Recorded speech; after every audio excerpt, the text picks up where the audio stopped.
Hello and welcome to Crypto News. Today is September 14th, 2025, and the top cryptocurrency news is as follows. Moving on, let's get to our news, starting with El Salvador, which on September 7th bought 21 BTC to celebrate Bitcoin Day. Bitcoin Day is when on September 7th, 2021, El Salvador made Bitcoin legal tender in the country, and thus celebrates it every year as Bitcoin Day. However, this could all be a very big lie, as the IMF disagrees. As we know from Crypto News, the IMF made a deal with El Salvador. As part of the deal, in order to secure a growth package from the International Monetary Fund, the country was forced to limit its Bitcoin purchases by December 2024. In simple terms, the IMF blackmailed El Salvador, saying, if you want money, you will stop buying Bitcoin. And El Salvador agreed, as the IMF said all the announcements about Bitcoin purchases are nonsense. They claim that they can confirm that the total amount of Bitcoin owned by the government has not increased, and that any increase in Bitcoin corresponds only to movements between government wallets. Meanwhile, the El Salvador government's communications office stated that the president continues to buy Bitcoin, but did not provide further details. So based on the agreement with the IMF, El Salvador was indeed supposed to stop buying Bitcoin, but we still see them advertising purchases, so one of them is definitely lying and we still don't know who.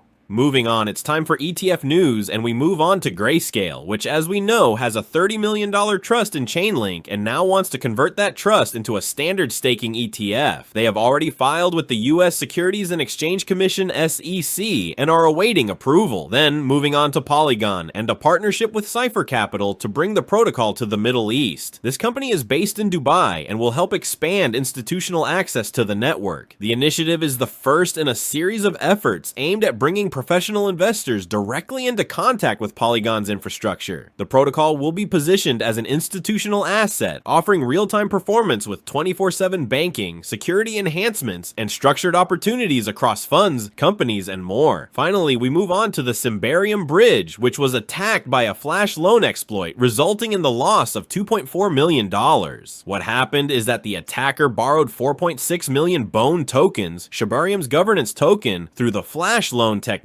As a result, he gained access to 10 of the 12 validator signature keys, giving him the majority stake in the network. With that 2/3 majority, he could do whatever he wanted with the network. So he simply took 224.57 ETH and 92.6 billion Simba coins from the Shibarium bridge. He then transferred this amount to his own wallet, and the stolen assets were valued at $2.4 million.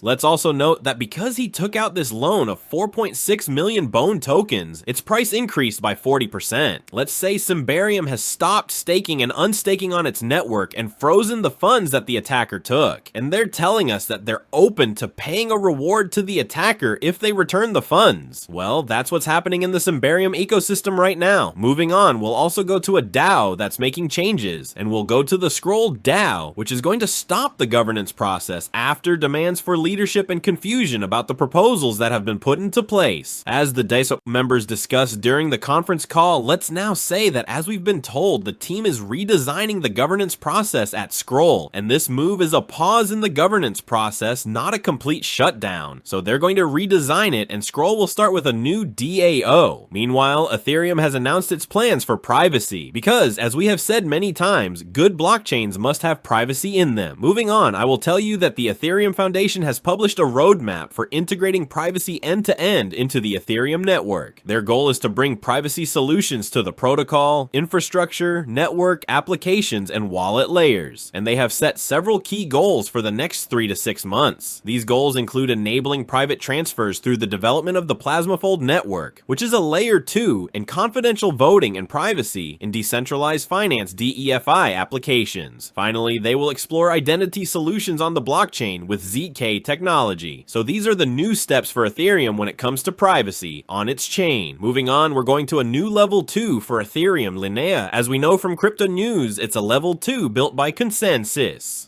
the company that started Ethereum and owns MetaMask. Let's say the price, as you can see, was very low because everyone was selling, but suddenly in the last 24 hours, it has increased by 31%. The reason is the founder of Ethereum, who comes out and sets things up. Specifically, he said, so if we notice at some date in the future that you've held NLinea tokens for M days, that just might lead to another token landing in your account. And if N and M are larger numbers, your account might receive a larger reward. So in simpler simpler terms, to help the price of the coin. As you understand, there is an airdrop to those who are holding the coin and not selling it. That's why we have this increase here in the last 24 hours. Moving on, we're going to go into the price predictions, which I know you'll like, and we're going to go to Mr. Arthur Hayes, who said that Hyperliquid could go to $5,000 per coin. That's what he said in this interview, which I'll have in the description for you. And this is not the first time this man has been so confident in Hyperliquid. 2 weeks ago on Crypto News, we saw him say that in 3 years, this cryptocurrency could do 126 times. And now he comes out and makes even stronger predictions for this cryptocurrency, which he seems to really like. Moving on, we will go to Mr. Tom Lee, who has made a more conservative prediction. This gentleman is the president of Bitmine, a company that is constantly buying Ethereum, and he said that Bitcoin could reach $200,000 this year, and it is something that I think is very easy. And since we are talking about prices, it is time to go to our favorite cryptocurrency market, with Bitcoin at $115,000. Prices are fighting our resistance, and more whales are waking up, as there was a $50 million BTC whale that was dormant for 13 years. Now, this guy probably found a computer that had 445 BTC in it. Of those, 132 went to new addresses and 5 Bitcoin went to Kraken for his first expenses. That wraps up the top news for crypto today, September 14th, 2025. I'd like to remind you that the content you just watched is created for educational purposes only and should not be considered as investment advice, but rather as investment opinion. Please subscribe to the channel, leave a like, and feel free to comment. Take care, everyone, and have a good day.